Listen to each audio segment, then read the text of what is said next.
Hello, everyone. Happy Facebook Black Friday. Thank you for joining me for this week's episode. My name is Lisa Andy Garcia from Whole Child Learning Solutions. And today I want to discuss a little bit about brain development so you can get a better sense of what's necessary for optimal behavior and learning. So when the baby is in the womb, it needs nutrients in order to grow. We've talked about that. Kind of like ingredients, when you're making a cake. So the better quality of ingredients, the better outcome of the cake. So prenatal care is really important, and that the mother is eating and ingesting high quality foods and minerals and vitamins that are free of junk, like pesticides and food coloring and so forth. And in fact, the mother passes on vitamins, minerals, and toxins from her body to the fetus. So optimally, the mother wants to make sure that she has a chance to clean up her system even before getting pregnant. So for example, getting mercury out of her teeth at least 6 months before getting pregnant, because it takes time when you disturb those fillings. Mercury can be circulating in the body, and it can take time to get rid of all of that. When the baby is born, it needs to continue to get awesome raw materials, so hopefully from mother's milk when possible. And as it grows, it may need some outside supplementation depending on the food quality and availability. Some of the basics are minerals, vitamins, and fats. The best sources are from foods and food-derived supplements. So chlorella is an awesome source of vitamins and protein, especially chlorella vulgaris. There are different types of chlorella, so you need to be careful.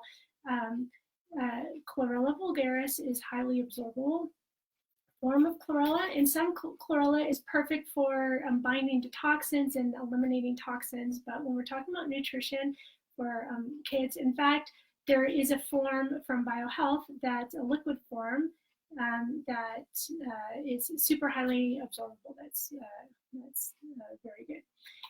Moms can be taking a good dose of chlorella when they're pregnant, and there's some studies have even shown that these chlorella babies, when they were born, free of developmental issues such as autism, minerals are also essential in body repair and function.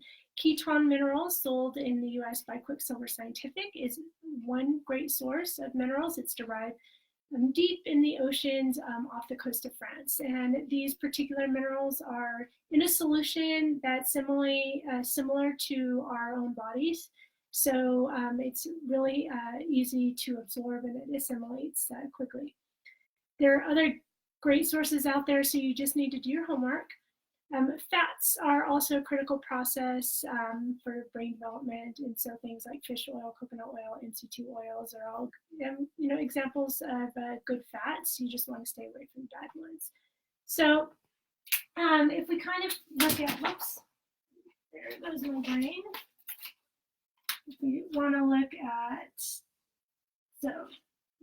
we're going to talk about brain development a little bit, and we have the nutrition over here. And over here we have environment. And let's say this is our iceberg, and here's our ocean of great nutrition and a great environment. And here's the behavior that we see. And so for environment, remember that's really important. As little artificial stuff in the environment as possible, especially if the child proves to be sensitive already. Environmental toxins also include emotional stress, Wi-Fi, household cleaners, hygiene products, anything that goes up on the body, that's around the body. Just the Wi-Fi is the one that we just tend to not think about because it's kind of invisible. All right, so now that if we've established a good nourishing environment and nourishment for the brain, let's discuss actually how the brain grows. So going back into the womb, the fetus already can make certain movements, even when it is very, very tiny. So these movements are reflexive. They're not thinking about them. They're not doing them on purpose. But it's a response to a stimulus. So the first one is the fear paralysis reflex. This is when the fetus is encountered with a stressor, such as a toxin in the environment. The cell walls of the fetus actually harden to prevent the active transport of nutrients from one cell to the other. This is an effort to try to keep those toxins out of the cells, and this is a freeze response. This reflex should mature into the moral response right before birth, which is that startle response that we may often see in babies, when they kind of go like this, and we've probably entertained ourselves at the expense of them at many times. Okay. Later, this should mature into an adult startle reflex that we should be experiencing today. So when someone startles you, you shouldn't go ballistic, but have a normal startle response. There are a lot of reflex movements. So there are movements, again, in response to a stimulus, and it also leads to more mature movements and eventually enable babies to crawl, walk, run, and skip. And these reflexive movements are controlled by the brainstem. So the brainstem is the bottom part of the brain. This top part is the thinking part and the motor part of the brain. And in the middle is what we consider the emotional part of the brain. So if we look at our pyramid right here, we can see, we'll look at the reflexes. We call them primitive reflexes or infant reflexes. Okay, this is the base of brain development. Besides the stuff that we're putting into it, when the baby is born, the entire brain is there, but it has to connect and link. So the first way that the brain is going to link up together is through these primitive reflexes. As these reflexes develop and integrate, more mature movement patterns start to happen, like they roll over, they crawl, they walk. So, and then it eventually gives way. We'll put academics up here. This will lead to more mature patterns, and then it leads to something else, something else, something else, and all of a sudden we have a good, connected, thinking, mature brain where we can make decisions and we are not impulsive. So this part of the brain needs to link up to the emotional part. So if these are not linked up, then we have emotional outbursts. And it needs to then also connect to this part, and it goes through this middle emotional part. So these three pieces need to be linked up together. And the way that that begins is through integrating the primitive reflexes. That should happen on its own, but it doesn't always. So when we have kids that have issues with behavior and academics, we have to go back down the row and figure out, okay, where is this gap? And so today we are just talking about the reflexes being out, which, by the way, most oftentimes is the core of why kids are struggling. So many children don't integrate all of their reflexes, as I just said. That means that the children may learn to compensate and to have mental control of those reflexes. So if one reflex is to, when every time you turn your head, your arm goes out, well, you don't want to be doing that as an adult all the time. So your mind, the top parts of your brain have to kind of compensate and control it.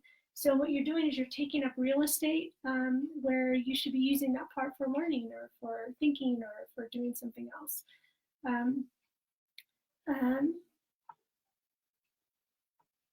Excuse me. So it's just as important to help these children integrate the primitive reflexes as it is to provide proper nourishment in order for the brains to develop. If the reflexes are still active, again, it means that the brainstem has not matured. And in order for them to have good access to the front areas or higher areas of the brain and to their emotional areas, the brainstem must be fully developed. The lower areas have to be developed for the higher areas to be fully developed. So it's like your house. You have a house, if you have a good foundation, then when you put on the roof, the walls will stay up. And as long as the walls are also strong. When working with some therapies, such as neurofeedback, some therapies can target areas too high up in the brain and aren't going down far enough. So some of those interventions may not stick if there's still problems underneath. It's kind of like when you do bake that cake and it looks really great on the outside, you take it out and then it sinks, or you bake that cake, it looks great, and you open it up and it's still doughy in the middle. So the first thing is to make sure that the brain is on the right track. So besides appropriate nutrition is to make sure that these reflexes are integrated. So there's a couple of ways you can do this. You can go to my Whole Child Learning Solutions website. We'll provide a link below, but you can enroll in my e-course tutorial, or my e-course called Transforming Your Child, and it comes with a tutorial on how to test your child's primitive reflexes. So this e-course is perfect for every parent who's unsure with what to do for their child who's struggling in school, either behaviorally or academically, targeted to parents of children on the spectrum, those who have ADD, ADHD, other behavior and learning disorders. In this course, you'll learn how the brain learns, as well as what can be done to help using both functional nutrition and sensory motor strategies. And in addition, you receive the added tutorial of how to test your child's primitive reflexes, and you'll gain videos on the top 3 relevant reflexes pertaining to your child. So what happens is when you, if you purchase this course and the added tutorial, then you learn how to test the reflex, you fill out a worksheet, you send it to me, I'll kind of analyze it and go, okay, the top 3 reflex issues are, and I will send you links to the videos of exercises that you can do to help correct those. And I mean, some kids have a bunch of reflexes out, but we only want to focus on a few, some of the more fundamental ones, and then we'll build up from there. Or you can enroll in a coaching program where I can help you identify the reflexes that need work and give you a personalized home program, and work with other lifestyle changes and provide you, with videos on how to address different reflexes, other sensory motor needs, and we'll also be talking about the nutrition and the environment as well, as that is highly critical. And lastly, you could, to learn about reflexes, you could join me in a face-to-face Bloomberg rhythmic movement training course to understand more about the reflexes and what you can do to help integrate them. And I'm planning on putting one together in the spring. And essentially, there's 3 levels to the course. Level 1, they're 2-day courses, and level 1 works more about down here with the brainstem, as we were talking about. Level 2, more with this emotional part, and level 3 with the top kind of thinking part. And there are reflexes that are connected to each one of those layers. If you would like to know more, please reach out. I love hearing from you. I do want to let you know that Sauna Space is having their Black Friday sale for 20% off of everything in their store today, tomorrow, and Monday, 10% off. And Monday, they'll also, they have an added bonus as well. Sauna Space, in my opinion, is the best home sauna. It's portable. You can fold it down, collapse it, put it under bed, great for dorm rooms, EMF free, chemical free. Check out my link below, or the ad just below this post. For full disclosure, I am a distributor, so I will be making a small commission on any sale through the affiliate link below. But like I say, I think it's my favorite home sauna, and it's a really important component if you're doing any kind of healing or detoxifying program. I'm not going to be available next Friday. I'm going to Seattle for a course. And after that, my family and I, we're going to be taking a kind of extended vacation. We're going to Mexico like we do, every year. But we're going to be also driving down through Central America to Costa Rica, or as far as our car will take us. So I'm going to try to pop in now and again from some cool locations. So it's probably not going to be on Fridays. And it might not be live because these cool locations might not have internet access, but I will have access to internet along the way, so I will still be able to do coaching sessions. If you happen to live in from Mexico to Costa Rica, or if you know of anybody who lives from Mexico to Costa Rica who has a child who would like a consultation, reflex integration work, I'm bringing my QRI laser with me. So we can kind of try to plan and reroute our, we do not have a set plan exactly, so we can route our vacations around if anybody would like to have somebody come to their house. We do speak Spanish, so you don't, you can be English speaking, Spanish speaking, as long as it's one of those two languages, we're pretty good. All right, if you have a particular issue you'd like me to discuss, please let me know. And remember, always put children first.